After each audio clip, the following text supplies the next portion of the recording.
Welcome to another Unwinding with Fiber and Fabric and Tour de Fleece 2026.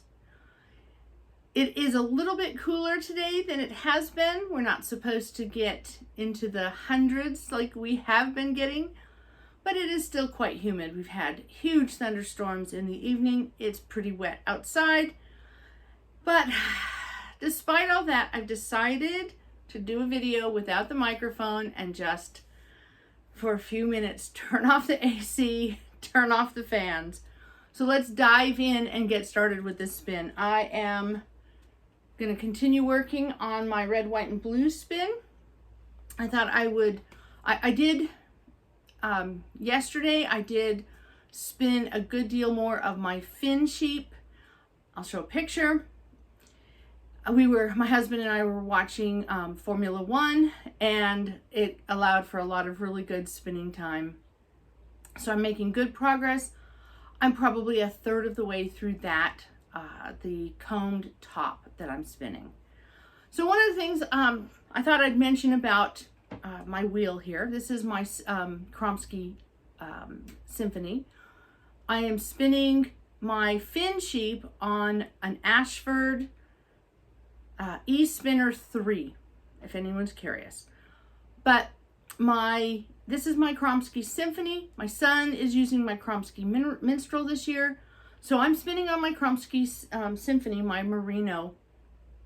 It now lives upstairs in my craft area, this wheel does. And one of the things that I find really useful, if I bring it in and show it, this is a little clip. You get them in the sewing and crafting, a little tiny clamp clip. I find that if I clamp my fiber to my wheel, it works really well as a way to hold it so that the twist doesn't come undone when I take a break. And I just wanted to show that before I get started. Oh, and before I get started, a reminder to myself. I had to remind my son he was having a little difficulty and he couldn't understand why he was struggling with a little too much over twist. Well, it was because he wasn't drafting quickly enough because his fiber was compacted. It's lovely to take the time to open up our fiber before we spin. Even if you strip off a piece like this, okay, to spin it, it's really good to take a few minutes and fluff up the fiber. Even if it doesn't look compacted, it is very possibly compacted a little bit, and it helps to not have any compaction in it. With the humidity that we're having, the fiber gets compacted really easily. Just even a slight bit of handling it, maneuvering it around can compress the fibers together, and then they stick together and they don't draft as easily. So I am spinning this merino. This is a merino. I would say it's probably categorized as a roving, but truthfully it looks more like a top than just roving. It's one of those, roving is one of those terms that is a little less descriptive than some of the others. It is a carded fiber, but as opposed to a combed fiber. So it's not as clearly a top as if we were using, oh, I don't have them in here anymore. If we were using the combs to comb a nice combed top. But it is a carded fiber, and it's a carded fiber that has pretty much aligned most of its lock in the same direction, so that it's all aligned, but not as aligned and precise as you would get with the combs, because when you're combing your fiber, you're usually putting the cut end on the teeth or the tips on the teeth, but you're keeping all of the tips and tails, in essence, aligned as well. Whereas when the commercial prepared roving, all of the fiber gets fluffed open and brought in through the teeth, the wheels, the carding cloths. All of it goes in a mishmash. Now, as it opens it up, it kind of realigns those fibers. But you could have tails going in first and tips going in first. And so even though the fibers are aligned, it's not a consistent tips and tails orientation as what you would get with a combed fiber. So because this is a roving, behaving a lot like a top, the fibers are all organized, you might say, it is often easier to spin in a short, and I'm doing actually a short backward draw. So I'm pinching here in the front, this hand, and I'm drafting back with this hand. And I'm doing a short backward draw, okay? As opposed to if I were sitting back here, I could pull forward and do a short, with this hand, forward movement, short forward draw, keeping this hand stable back here, coming in and pulling. I prefer, when I'm doing a short a short draw, I prefer the short backwards. It's probably because for me it's much more similar to the long draw, which would be this. Now if you notice, there's a bit more space. My front hand is definitely staying still.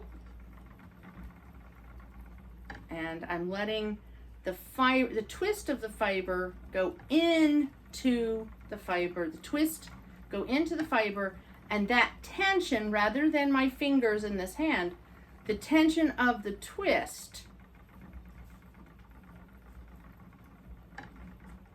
by letting go even, you can see I'm letting the twist go into the fiber itself, and it's that tension of the twist going into the fiber that I'm pulling against to draft open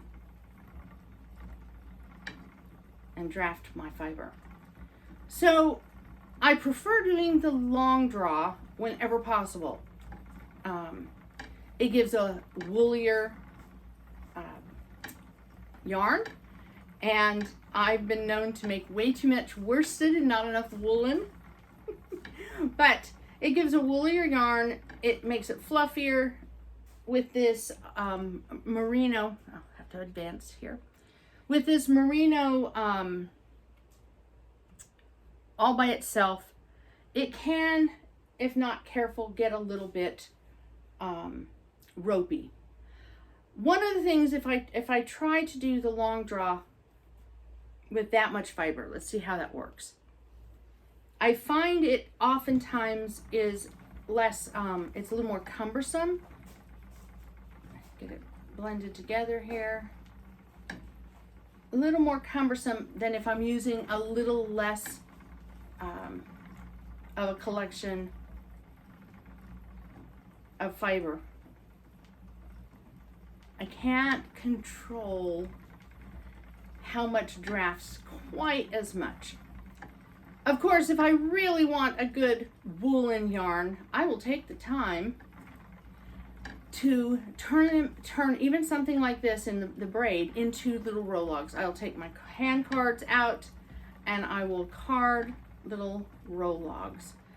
In fact, I will pause for a second and I'll get my hand cards and I'll show you that, just so that you can see why I prefer the row log to the braid. So just 1 second, I'll be right back. Okay, so I'm back. I have my small hand carders this time in this video, as opposed to my larger ones. And I'm just gonna pull from the top here a little bit of fiber, just like that. And I will go ahead and put it onto the cards. I could also use a blending board to do that. That is actually a lot of fun, to use a blending board and create what's closer to a puni, a tightly rolled bit of fiber. But so you can see the fibers are all pretty aligned, coming right off the roving. I'm just doing a quick comb to incorporate it. This is going to blend the colors together, creating more of the purpley lavender, no longer red, white, and blue or denim. And then for the roll-log, instead of just pulling that fiber right off of it, I'll roll it into a little bit of a coil. I could technically just take this, fluff it open, roll it into a coil as well. And what a lot of people talk about is spinning from the fold, okay? But I just thought I'd show you the roll-log and why I like the roll-log. Let me bring that up close. See how the fibers are all loose and open and fluffy? But they're also no longer aligned. I put the fibers together. Make sure that it is, the twist has made it in. There we go. And now I have a nice little nest of fluffy fiber in my hand. It's controlled. It's not adding weight. It's not pulling down on itself. And strangely, even just a long piece hanging down, it does affect how the fibers are being pulled against. And I can now let the twist go up into the fiber and get a woolen spun. I can get a woolen spun product. And I am chuckling because as I was speaking, and I had wondered if the humidity and everything, I'll impose a picture here after. I'll get a picture after I finish explaining, and I'll impose a picture during the editing. As I was spinning, the leather strap that holds my footman to the treadle, it gave up the ghost. It gave up it's run its race. It is a flat tire. There's no way for me to really, I can treadle with one of my two double treadles. I have a double treadle, but the other side is flat. It is definitely a flat tire. So I think I'm glad I was able to show the drafting as I did, because other than hand turning my wheel, I have to take a break and fix a flat tire. And I may end up being too hot and sweaty. By the time I get done, I'll need to turn the air conditioning on. So I think I will leave it here. I've shown you how I can spin my braid. One of the things I just wanted to say about it is that, and I think it's something that even I asked years ago, I even asked about. When we get a really pretty braid like this, we're like, oh, it's so pretty, I love the colors. But that doesn't mean we need to spin it from just the tip here and try to get all of the colors to look like the braid. Sometimes, if we really want to enjoy the braid, we need to take the time to change its prep. Maybe we want stripy, so we're going to section off all of the pieces that are the same color and spin those in little sections. Sometimes we want all the colors to mesh together and become a new color altogether. In this case, very purple. I happen to like purple, so the fact that my fiber is going kind of a denim-y purple isn't a bad thing. Don't be afraid to look at this braid that you dye or purchase. Don't be afraid to look at it not as a project that has to be done one way, but look at it as simply fiber that you've added to your stash. Maybe there's some colors in it that you really love, but you love them more than you love another. And maybe you split the 4-ounce braid into two 2-ounce sections. Or maybe you'll separate out just the colors that you like, blend those together to get a color, and save the colors you're not as happy with for something else. Don't be afraid to take the braid, and instead of thinking, oh, I can only spin it to look like, or try to make it look like the braid itself, maybe it's just fiber. Maybe it's just a color. Maybe it's a new colorway waiting to happen. Maybe the way I blend it would be different than another person blending those same colors. And maybe the braid that caught our attention gives us something else entirely. So when you purchase or create fiber, keep in mind, it's just fiber. And it is up to you, the spinner, how you want to spin it. Maybe that beautiful top that has cashmere and merino and silk, maybe that beautiful top, you don't want it worsted. You want it fluffy and woolen. Yes, the silk will lose some of its luster when it's in a fluffy prep and a fluffy spin. But maybe that you're not comfortable, or you don't like spinning in a worsted fashion, and you'd rather have it all in row logs and spin it woolen. It's your fiber. As a wonderful person in a guild that I belonged to years ago reminded me, it's your fiber. It's your spinning process. You get to play. And maybe that beautifully dyed braid that you bought at the craft fair, the fiber festival, maybe that beautifully, I'm sorry, my cat has found the broken leather ties and has come over to play with it. He just grabbed them, picked them up, and clunked them to the ground because they wouldn't go away. So I'll have to get on that. But as I was saying, maybe, just maybe, that beautifully, beautifully dyed fiber that inspired you to buy it is just the first stage, not the last stage, in the color you want to create. In one section, one 4-ounce, or 100-gram braid, you may have the makings of a beautiful, wonderful, personalized colorway for a yarn that is uniquely yours. So that is my video for today. I hope that you're taking time to unwind with some fiber and fabric. If you are participating in Tour de Fleece, happy spinning. If you're just watching along, thank you for joining us. If you have not yet subscribed or hit like, and you feel like doing so, I would greatly appreciate it. We may actually hit 1,000 subscribers with this Tour de Fleece.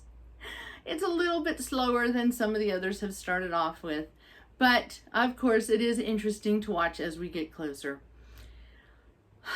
But it is all about enjoying our time, taking a moment to breathe, having our exhausted and hot kitties join us in some cases, and remembering to take time to unwind in whatever way brings us peace and joy.